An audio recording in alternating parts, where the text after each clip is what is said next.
Hey there, my friend. Welcome to video 3 of your Aweber training. Again, my name is Jennifer Patterson, and today we are going to go over web forms. So in the previous video, we did the follow-up message, and the video before that, we did the setting up of a new list. So if you had followed the setup wizard, the next thing it's going to send you to is your web form. And you don't need to follow that setup wizard. You can X off of it and just follow along with me, because I'll get you through all the same parts and pieces. So when you go to your web form page, of course you want to make sure your current list is listed right here, the one that you actually want to make a web form for. If not, you can use this drop down menu and choose whichever list you want to create a form for. And then once you get to this page, you see you'll have web form section and a split test section. But all you need to worry about is this green button that says create a new web form. So we're going to click that button and go to the web form wizard. He's quite magical. Not really, just saying. Alrighty, so first part is the design. You'll see that Aweber has lots and lots of templates to choose from. Now in the case of my website is at .com, you can leave it in the default because our software for the website creation overrides any of the pretty looks you choose anyway, so it doesn't matter. For the my website is at .com, you're going to want to turn off everything but name, email, and maybe phone number if you want the phone number as optional. But if you're not making it for the my website is at .com, you can customize this to death. If you clicked here in the edit header over here, you can choose whatever text you want. You can choose its font, its size, whether it's bold, italics, underlined, its color, and when you save it, that's what displays up here. In the footer section, if you edit that, you can do the same thing. You can put all sorts of text down there, and you can customize this to death if you really, really wanted to. But like I said, for our purposes, for my website is at .com, you don't need any of this. So if you do decide to make another web form for yourself to put wherever it is you want to put it, even if you just leave it on Aweber's website, that's how you would do that. So we're going to click that red X to remove the header. Going to click the red X to remove privacy. We're going to click the red X to remove email by Aweber, and we're going to click the X to remove the footer. And now it's super basic, and we're going to save that web form. Now we're going to go, you can either click the blue, go to step 2, or you can come up here and just click on settings. Either way, you're going to get to the settings section. So if you want to, you can choose a special name for your web form and do that here. I always just leave it alone as the default because I really don't care what the name is unless I'm going to set up more than one web form for that particular list or campaign. So if you're going to do split testing, this is where you would want a specific name for each form so that you can track each one separately. But that's not necessary for the my website is at .com. That's just a little tidbit for your future knowledge. So here you got the thank you page.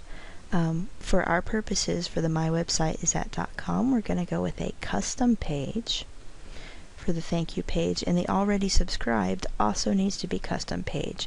What this already subscribed means is if they happen to already be on your list and they fill out the form again, they're also going to go to the same custom page that you entered up here.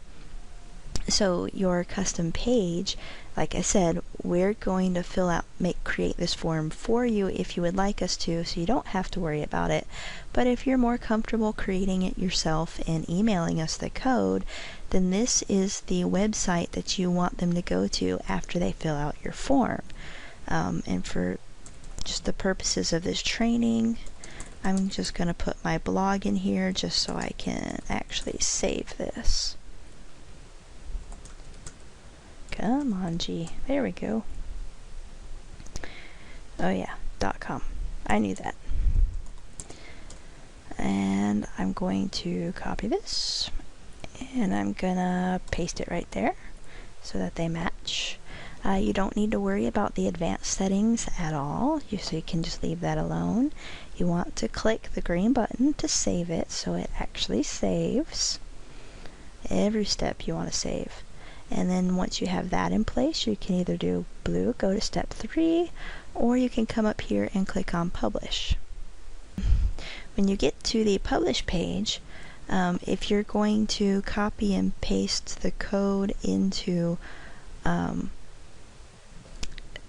website yourself in the future, you would click on the I will install my form, and usually most places you'll need that actual raw HTML to copy and paste.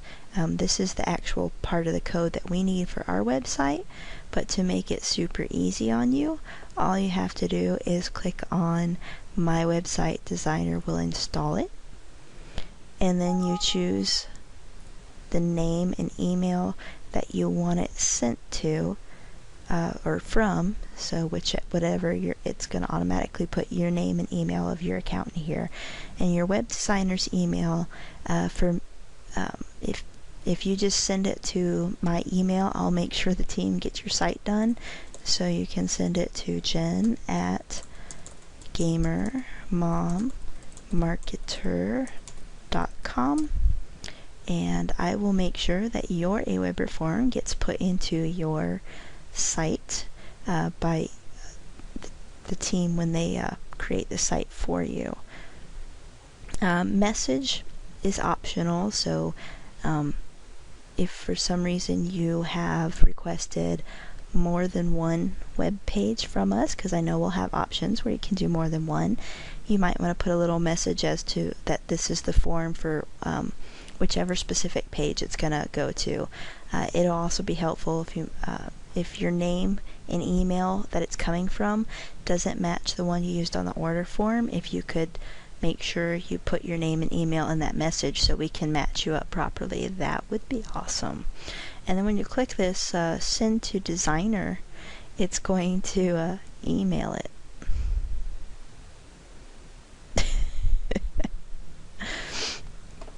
Over to them.